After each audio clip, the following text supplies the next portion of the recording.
ప్రియా ఇక్కడ కనిపించట్లేదు. గతంలో ఎంతో మంది ప్రేమికులు ప్రేమ కోసం చచ్చారు. వాళ్ళ లిస్టులో వీళ్ళు చేరతారు, చరిత్రలో మిగిలిపోతారు. మిగిలిపోనివ్వండి సార్. వీళ్ళకి సాయం చేయగలిగుండి, కాపాడగలిగుండి నేను ఒక కసాయిలాగా రాయిలాగా కదలకుండా ఉంటానే తప్ప మీ మాట మాత్రం చెవదాటను. నీ మాటలతో నన్ను వేధించకురా. నేను ఇదంతా చేసింది నా స్వార్థం కోసం.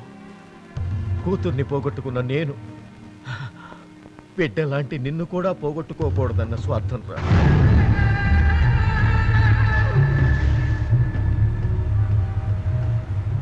నీ వల్ల 2 నిండు ప్రాణాలు నిలబడతాయంటే, 2 పసివాళ్ల ప్రేమ ఫలిస్తుందంటే నేనిచ్చిన మాట వెనక్కి తీసుకుంటున్నాను. వెళ్ళరా,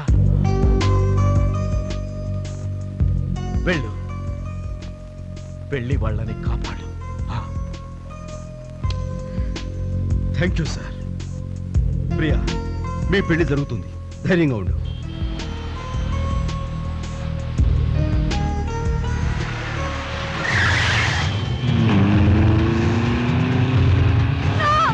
ఏమే వాడితో లేచిపోదాం అనుకున్నావా? నన్నే మోసం చేస్తావా? రేపే నీ పెళ్లి. మాస్టర్, రేపు పొద్దునే ప్రియా పెళ్లి. దిలీప్ కాకుండా ఇంకెవరు తాలి కట్టినా ప్రియ పెళ్లి మండపంలో సరిపోతుంది. రేపే దిలీప్ని కోర్టులో ప్రవేశపెడుతున్నారు.